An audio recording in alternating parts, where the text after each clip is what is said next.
Hello Odooers, welcome back to our channel Devintelle.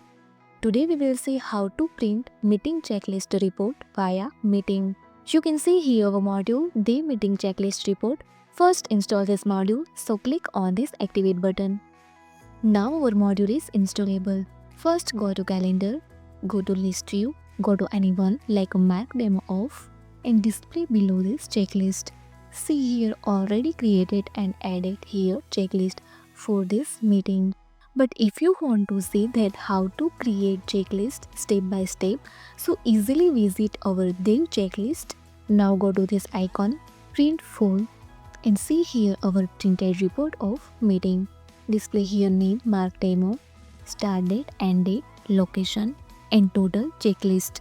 If you found this helpful, do it like, share and subscribe. Thanks for watching this video.